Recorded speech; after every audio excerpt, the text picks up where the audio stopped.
Is everybody awake today? Good. I need you to be awake because what we're talking about today, I need you to keep up with me, okay? So when I say the word it's technically a conjugation, but pre-decided, when I say pre-decided, what pops into your mind, right? You begin to think, decide before I know an outcome. Well, that wouldn't be smart, so I wouldn't do that. But you all do it all the time. You do. You often pre-decide to trust something and to try something. And if you're saying, no, I don't, Bill, I have a good example for you. It's a quick example. It can be a nightmare for some of us. Some of you, this is your nightmare. Do you test the flushing capabilities of a toilet you've never met before you use it? Depending on what you're going to use it for, it can be go from bad to a nightmare, right? But I guarantee you, most of you in this room go and use a toilet you haven't met before and use it before testing that it can be flushed. So you pre-decided based on a history of favorable conditions that toilet is going to do exactly what you want that toilet to do. So before you start I can't, I can't do it. You can, okay? You can. Everybody pre-decides. And also, this is a public service announcement. Check the toilet before you use it. Just give it a little flushy, okay? Make sure it's working before you try it. So you do not lack the ability to pre-decide regardless of unforeseeable outcomes. Okay, so with that said, nobody can say the I can'ts, right? I've ruled that out. So let's jump in. Here's a term that most people hate but often grow to love. This word is called discipline. Some of you, I said the word and you automatically thought you were going to the principal's office, right? You kind of have a weird view of discipline. Discipline is the thing that refines us. It makes us better. It's the friend that you hate to see coming, but you're glad they visited. Because nobody, as far as I know, nobody has ever regretted good habits. And we get good habits from being disciplined. With good habits, there's always initial resistance, and eventually we celebrate when we have self-control because of the good habits. But it's always a struggle, right? And I'm always jealous of the people that don't have a problem being disciplined. I almost like, get off your high horse, get out of here, right? Because it's just natural for them. Some people are gifted, and you're blessed with that. I was not one of those people. But the interesting thing about good habits is motive is unrelated to outcome because we're not always motivated, right? Attitude is also unrelated to outcome. Doing it despite attitude, going to work out, eating well, all of these things, doing it despite a bad attitude is actually the real magic trick. When somebody is able to do something that they don't want to do, knowing that it's going to make them better, and they're still able to do it, which is most of the public has not really conquered, that is the real magic trick.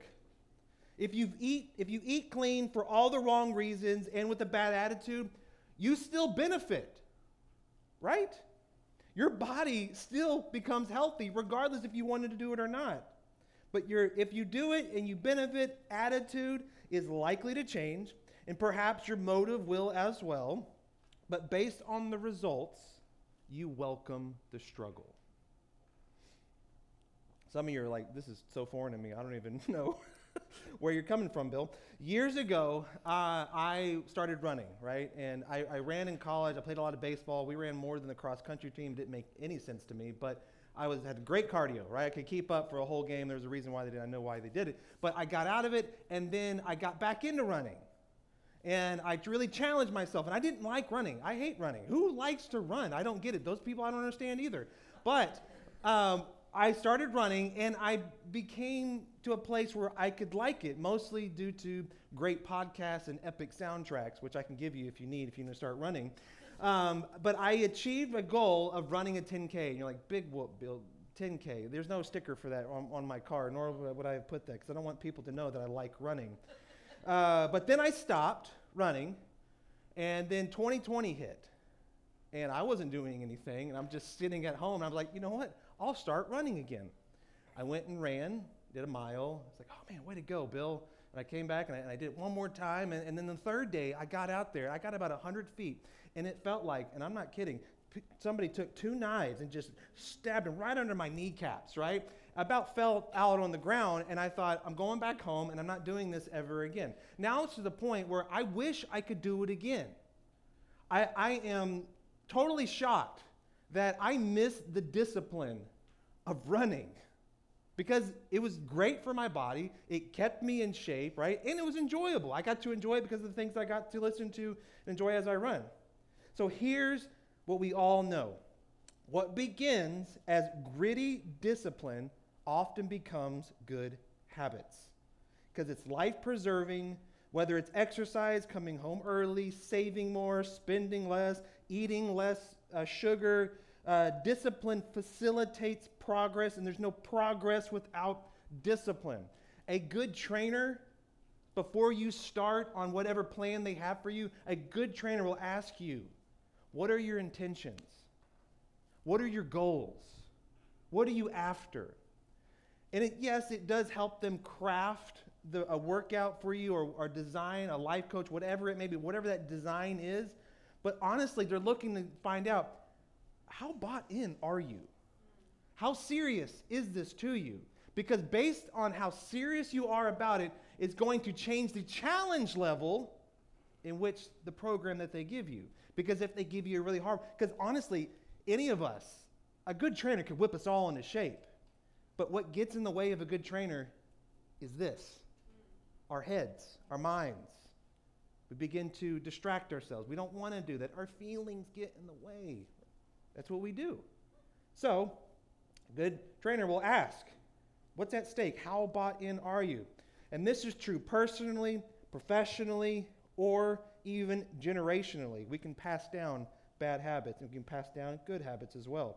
So discipline facilitates prosperity financially, relationally, and physically, but discipline requires, and this is the part that we don't enjoy, delayed gratification. You ever started working out and it's like a week goes by and you're like, why don't I see results yet? 2 weeks go by, why don't I see results yet? 3 weeks, why don't I see results yet, right? And sometimes there are results, but it happens so slowly, we don't even realize it's happening or can see it, but other people do, and they go, have you been working out? And we just want to just float off into the sky. What a great compliment, because that's what we've been looking for. Delayed gratification. That's where the rub begins. More on that in a minute. So we are in week 5 of our collection, Overflowing, and what we found is that it's Jesus' agenda. When he was here on earth, it was his agenda to have followers that would have active, gritty, in spite of faith. To have faith that does things, that changes things. This explains his invitation to us to follow me. Jesus never altered his invitation. It's the same it is today, but unfortunately the church, religion, eventually did, and they demoted it to a believe it. Just a believe it. Believe in me. Just believing things doesn't do or change anything. It's just easier and safer and less demanding. There's no change required, which is exactly why certain church leaders and certain religions would do that. They're like, you're going to stop coming if this is too hard, so let's make it a little more easy. Let's say just believe in it.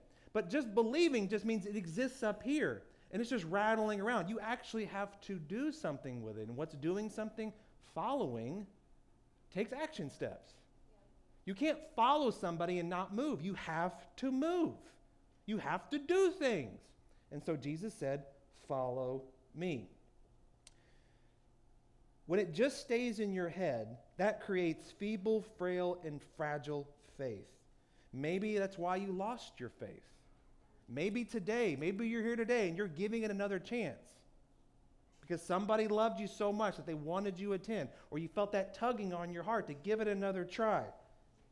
But maybe that's why you lost it, because that muscle, faith is a muscle. You got to exercise it, and you weren't exercising it, so it got weaker and weaker and weaker. And eventually, you just lack of use, it was too weak to use anymore. So Jesus invited us to wake up every day with this question: how would I live if I was confident God was with me? What fuels the development of overflowing faith? That overflowing faith, for those of you who don't know, overflowing faith is those crazy Christians that you see. Those Christians in your life, those Christ followers that, even though they lost their job or they're going through something really hard, they're still joyful. Like they almost don't realize the condition that they're in and the circumstances that surround them. They continually have joy. It doesn't make sense to you.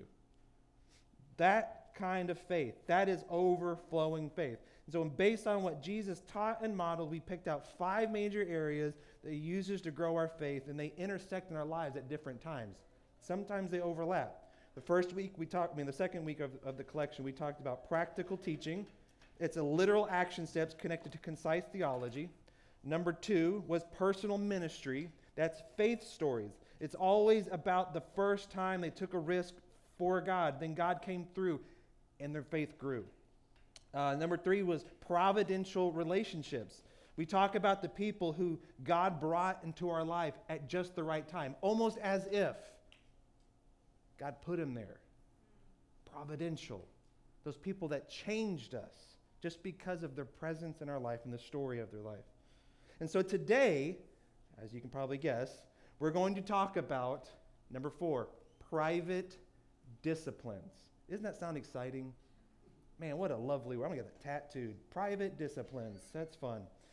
Private discipline is when people tell their faith stories and they say something like, for the first time, I began to read the Bible. For the first time, I began to pray regularly, and this is what happened next. I began showing up consistently to church, and this is what happened. For the first time, I planned to be generous, and this is what happened. Began as a sacrifice, but continues as a gift in their life. And either way, they pre-decided to do all of those things. They made a choice. They're going to do it, even if they don't know what the outcome is going to be. At times, it probably felt like checking a box, but their faith still grew. There's a personal and intimate side of this. We wake up every day with the feeling of accountability to God, not to doctrine, not to a belief system, not to a church. It always takes us back to the follow me invitation from Jesus every day. It's personal, it's daily, and it's intertwined into everything. It's the thy will be done right here and right now in my life. It forces us to grapple with the question, is Jesus the Lord of my life, or is it just something that I believe? Is it just something that I can check off on the dating app so everybody kind of knows where I stand spiritually and politically and all these things? Am I just a part of a group? Am I just living up to a label? Private disciplines define our answer to the question. To that exact question. Is he really Lord of my life, or am I just believing in something? Private disciplines show what that is. That's why we date people. We don't instantly trust that anything, what's in their dating profile or what they said when we first met them is all real. We have to then watch and see their private discipline, see if it adds up, see if it really checks out, because that is what's going to define who they are. What they do privately affects what happens publicly. What happens on the inside is what affects what's on the outside. So if somebody is not very nice on the outside, chances are they're not very nice on the inside. It fine-tunes our Jiminy Crickets, the things, our consciousness. There are things that are in there that tells us this is right and wrong. It begins to tell us what bothers God bothers us. What brings God joy brings us joy. And when people refer to these spiritual disciplines, there's usually 3 that they bring up, and we're going to talk about those today. They reference the most: daily devotions, corporate worship, and generosity.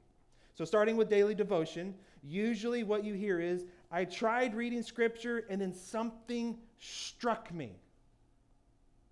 I'd never read before, and I just picked a chapter and I just started reading, and it just hit me. Something struck me, and I became interested, and I want to know more and more and more and more. I encourage you, if you don't really read the Bible, if you haven't really read the Bible, don't start at Genesis. That's like drinking from a fire hydrant. A couple of fire hydrants, actually. Actually, just a water tower, just dumping right on you. Start in the Gospels. Just read the Gospels. Follow Jesus through the Gospels. I guarantee you, Jesus is going to speak to you through the Gospels. You're going to start reading it, and something's going to strike you. And you're going to feel like, it's like, Jesus, are you talking to me? 2,000 years ago, you were speaking to me? It'll hit you. He will speak to you. He will prompt you. He will warn you. He will remind you, and he will assure you. Do you remember what Jesus said, his lesson on prayer? In Matthew 6:6, we find this. He says, but when you pray, go into your room, close the door, and pray to your Father who is unseen. Then your Father who sees what is done in secret will reward you. Jesus commands us to set aside focused time for God, the creator of the universe. I don't think it's far-fetched that he should deserve some private time with us. The reason we exist, the reason we were born, the reason why we have a soul, the reason why we're not careening into the sun, the reason why we have everything that we have, I think he deserves a little undivided attention. And Jesus practiced what he preached. We find in Luke 5:15-16, it says, yet the news about him spread all the more, so that the crowds of people came to hear him and to be healed of their sicknesses. He was a busy guy. When it gets around, if this happened today, it would be the same thing today. And it kind of happens, like you got this one doctor has to come up with this thing, like Ozempic or whatever, like, and they're like, man, we all got to have it, right? It's a miracle, right? And they're flooding, and they'll spend whatever amount of money, right? It's kind of the same thing that was happening to Jesus. They heard that this guy was healing people. He had this ability, and the results to back it up, right? It's like the greatest infomercial ever, right? I was blind, now I can see. I was crippled, now I can walk. You know, that kind of stuff, right? And so now people are flooding him. Anytime he was out in public and they knew where he was, crowds would form because they got something going on that they want healed and changed in their life. Busy guy, in demand. But in spite of how important his work was, verse 16, but Jesus often withdrew to lonely places and prayed. If you have ever thought, I'm too busy for God, not even Jesus did that. You're not better than Jesus. If that hurts your feelings, I'm sorry, but I'm not sorry. Mark 1:35, we find this again. It says, very early in the morning, while it was still dark, Jesus got up, left the house, and went off to a solitary place where he prayed.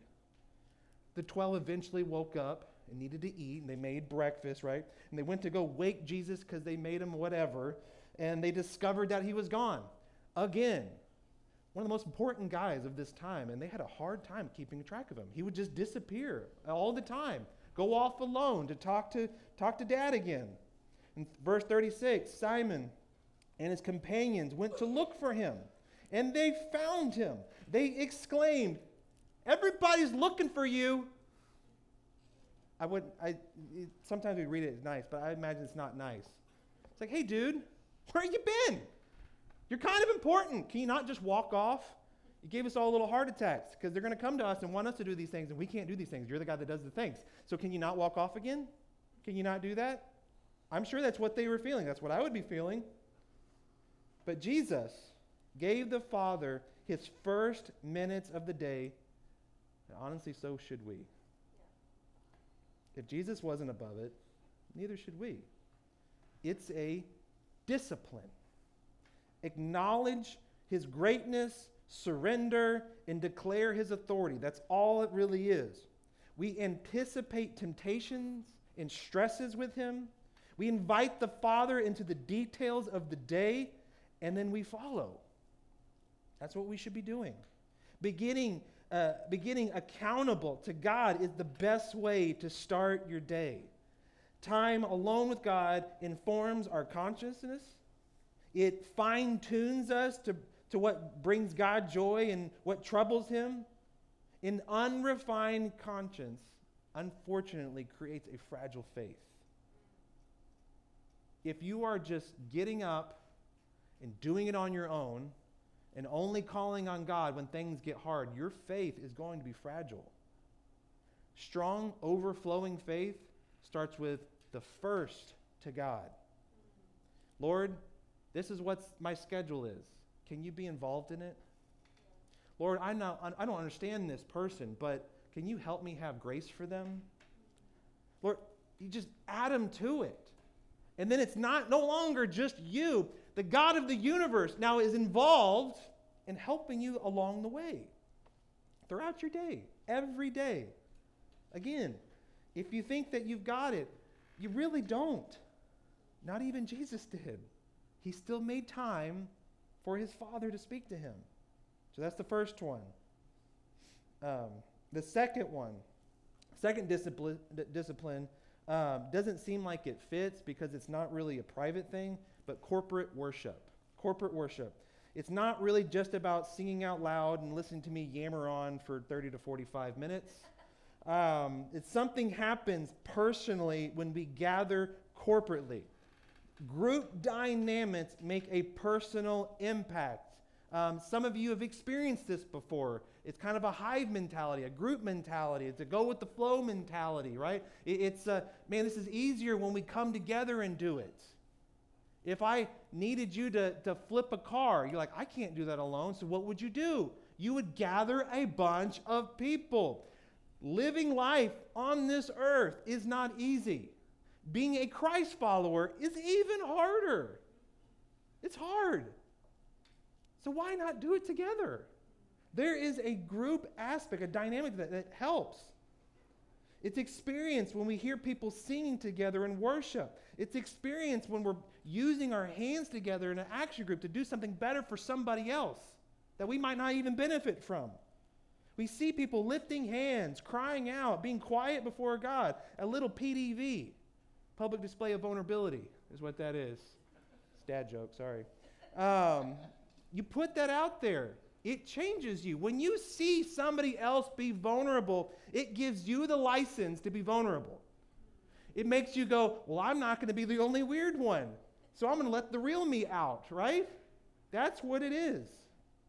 Jesus said, Matthew 18:20, he said, for where 2 or 3 are gathered in my name, there I am with them. That is an exciting scripture that is powering, and we all like to say it over and over again.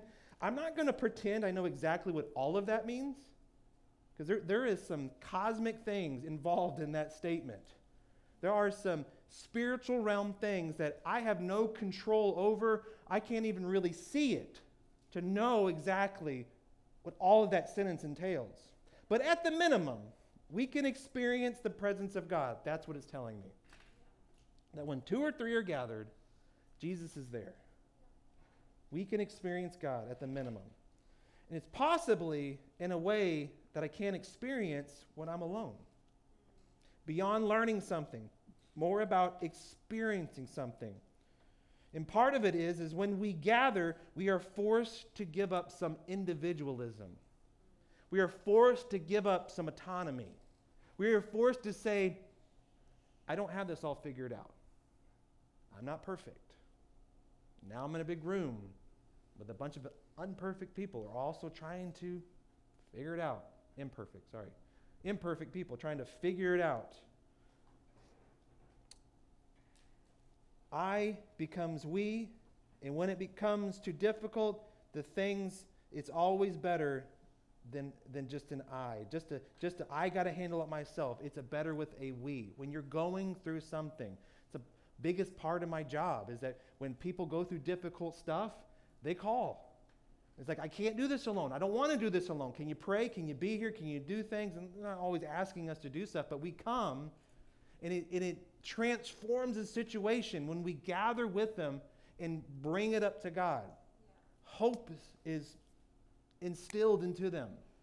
The helplessness begins to leave their body because they're not alone and they're not crazy. Paul's version is stated like this in 1 Corinthians 12:27. It says, Now you are the body of Christ, and each of you is a part of it.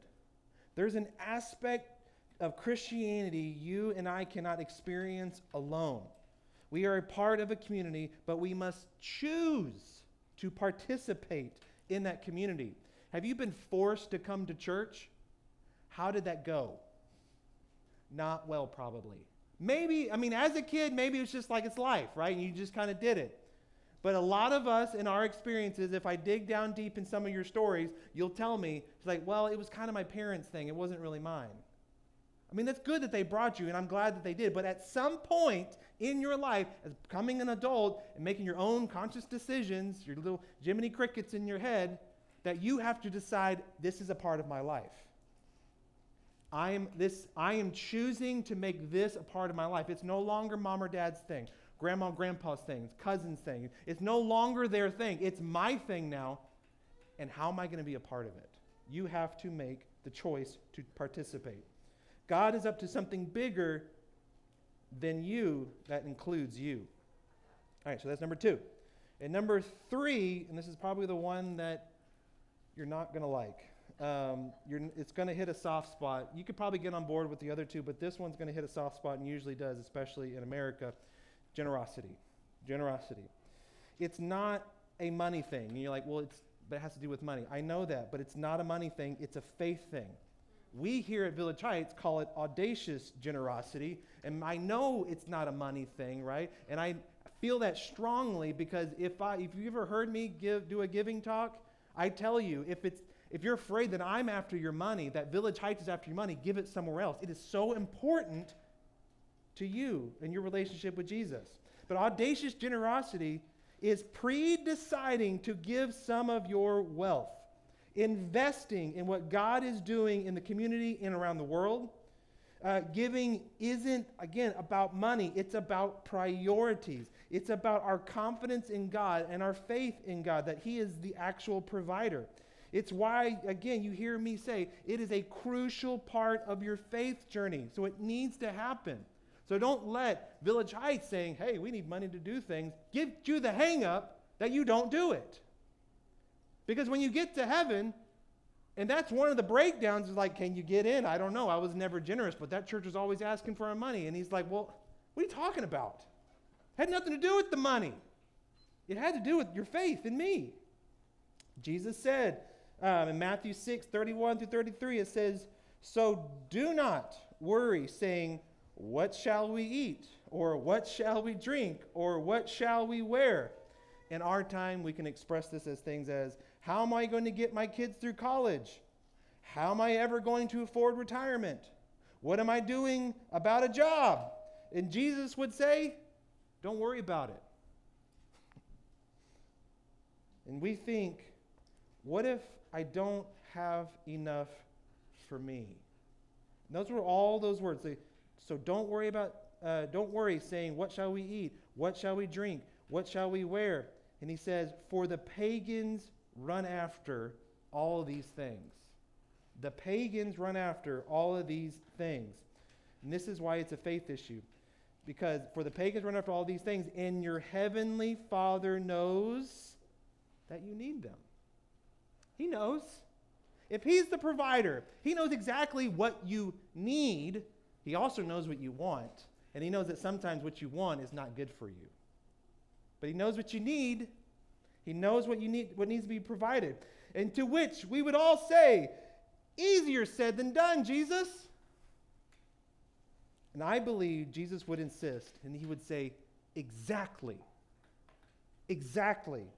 But it's not until you do it, you will understand why I'm asking you to do this hard thing.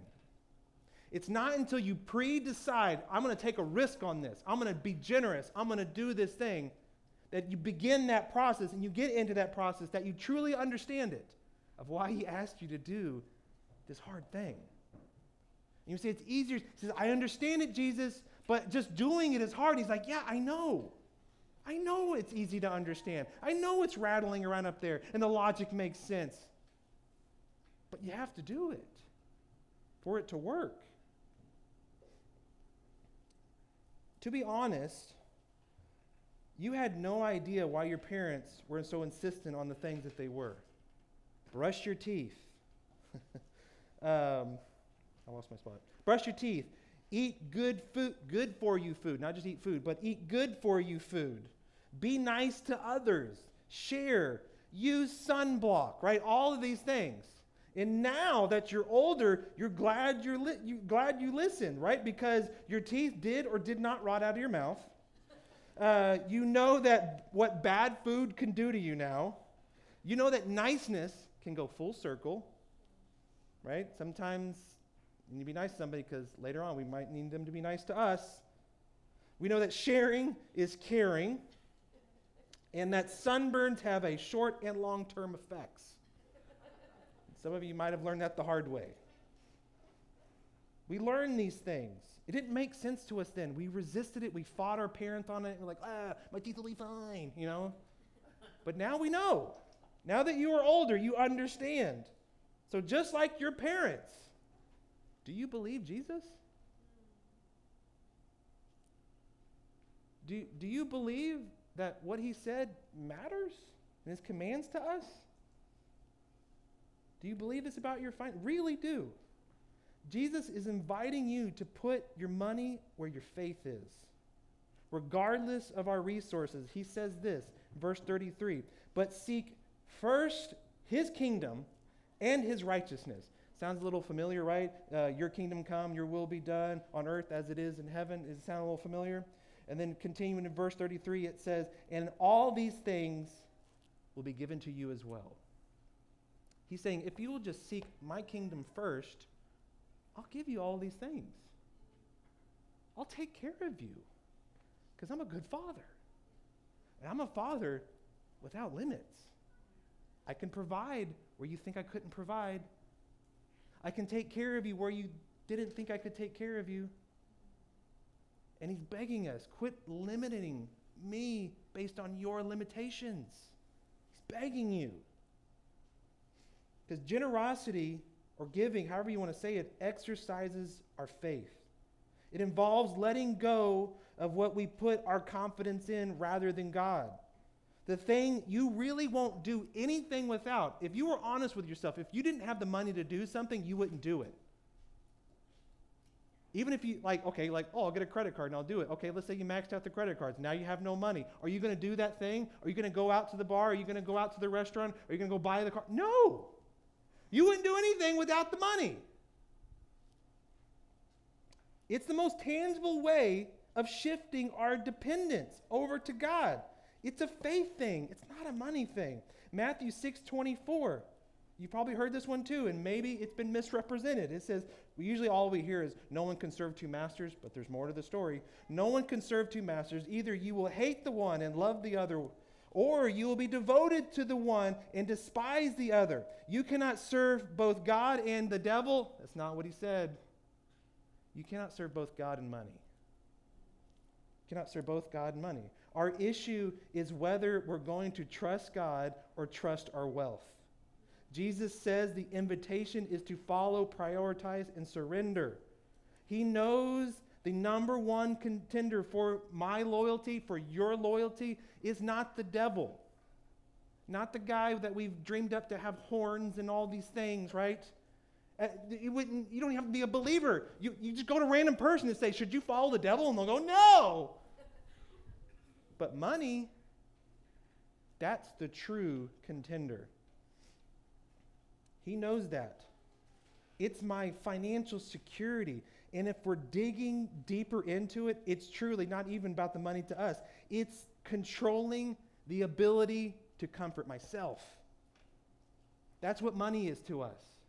It is our ability to control our comfort. Because less money means less ability to make myself comfortable. Less money means I don't get to use the AC as much as I want.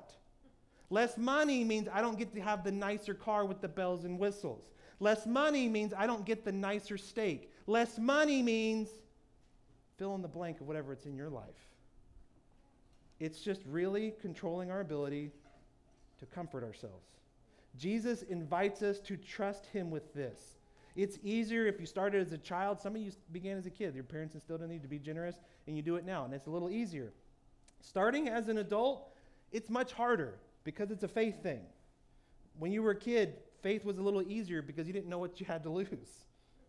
As you wrestle with discipline of giving and being generous, those moments when you are challenged to give, those moments when you hear a message like this and you're like, ooh, I don't like that, ask yourself why. And don't give me the excuse of, again, like, well, the church has abused money and da-da-da-da-da-da-da-da-da-da. Give it anywhere. I'm telling you, I am releasing you from the responsibility in this short season. Again, you got to talk to God about it later. But right now, if you've never given and you think that I'm after your money, give it anywhere. We have a slew of nonprofits that we can tell you about that we already work with, that the money's going to end up there anyways, okay? Try it. Ask yourself why you have a hang-up. Eventually, you will realize it's not a money thing. It's about confidence in God, which causes us to surrender to God. It's a follow and about faith. Please don't hide behind, I will give as a need, as I see a need. A lot of us do that, and I get that. I was that kind of person at one time too. It was like, well, when I see a need, I'll give to it, right? I'll be generous, right? This whole regular thing, I just don't know about it. It tells us that's what pagans do. That's what Americans do. That shows you, and this is going to hurt your feelings, and I care and I don't care. It shows that you have a Messiah complex. That you're only willing to be generous when you can get praise for it. Let that sink in. Is that a motivation for you? Are you only going to be generous if it can be filmed and it puts on YouTube and you get likes for it? Or on Instagram, TikTok? Is that your only motivation? Is that people will see it and they'll thank you? Some of the most generous and actually generous people I know, you will never know about their generosity because they do it in private. Because they don't want the credit. They want the credit to go to the one who actually provided it all, God.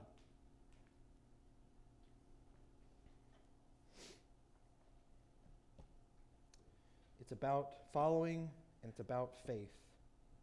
If that's the only way you give, that does nothing for your faith. It strokes your ego, is what it does. And it told you that you're not going to like it. My pursuit of comfort doesn't like it either. I also have to struggle with that.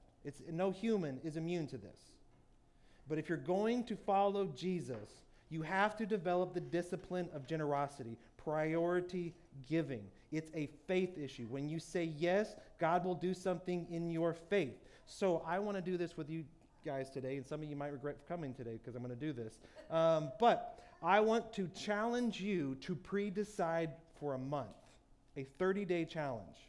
Mark it down, write it down. 30 days starting today, I want to challenge you to follow, not just believing, but to actually follow Jesus' command to seek first his kingdom and pre-decide to engage in daily devotion, to attend corporate worship, and start a path of generosity in your life. At a personal level, this is what it looks like to seek first the kingdom of God. Doing those three things.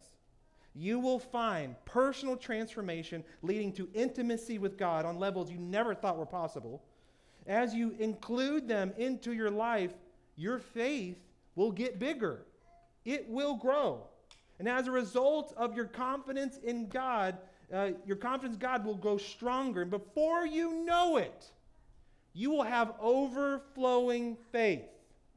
You will have the type of faith that is so busting out of you, it's pouring out and sprinkling on everybody around you. And they're going to be looking at you and goes like, how do you still believe and trust regardless of your circumstances? And your faith will be so great and overflowing, it'll be enough faith for others to hold on to. It will be the faith for them in the moments when they don't have faith. That's what overflowing faith is. Initially, it might feel like pure discipline, but there's no progress without discipline. And who knows? What begins as a work may become a joy. So either way, whether you like it or not, your faith will grow. It will happen. But before we go, Here's 3 questions. I've been giving you 3 questions every week. Here is 3 questions to wrestle over this week. And I know they're kind of long, and if you can't write them all down, I'll share them to you later. Just ask me for them. But here's 3 questions. Number 1, is there something that you started as a discipline that is now a joy for you? And if so, when did it change? At what point did that change? That's number 1. Number 2, growing up, were you encouraged to develop good habits that could be described as private disciplines like prayer, meditation, devotions, giving, fasting? Are these continued today? Why or why not? And number 3, read. You got to have a Bible for this one. Good news, you can download the Bible app. Read Matthew 6, 1 through 6. I recommend the NIV or the NLT. Those are good translations. Jesus assumed his audience was in the habit of generosity and praying. He assumed that. You could tell that in the way he talked about it. But is that the case for you? Is it? And when it comes to giving and praying, do you welcome or resist? Why is that? Why do you welcome or resist it? So those are 3 questions. Wrestle over those this week. Talk about them with friends. If you're in a couple, talk about it together at home. Talk about it with your kids. It will help spark this and ignite this want and this need for private disciplines towards God. And do not miss the final week, next week, of overflowing. Let's pray. Jesus, I did it. I got it all out. It was a lot of information, and I pray that it sticks. I pray that in spite of me, my quirkiness, in spite of any distractions, that these disciplines mean a lot to us. I pray that they get planted into our hearts and that we seek after them, because these are the practices that bring us closer to you. Whether it's devotion, seeking out time every day, just at least a few minutes with you. Lord, whether it's coming together, if it's not in this house, some house, to gather in corporate worship, to hear more about you, and to encourage one another and get that thing that we can't get on our own, a group opportunity with you. And Lord, the hardest one, especially in our culture, generosity. Lord, if there's any hang-up in us, anything that we are putting in front of you because of our comfort levels, and we don't want to be uncomfortable. I get that, and that's not an evil thing, but is our comfort causing us to separate ourselves from you? I pray that you would reveal that to us, and that you would challenge us. If we already are giving, challenge us in a different area of generosity. And Lord, if we've never taken that step, give them the courage to begin the process of intertwining generosity into every part of their life, whether that's here at Village Heights or anywhere else. But Lord, help us in this process as we develop, and I can't wait to see how much our faith grows. In Jesus' powerful name I pray. Amen.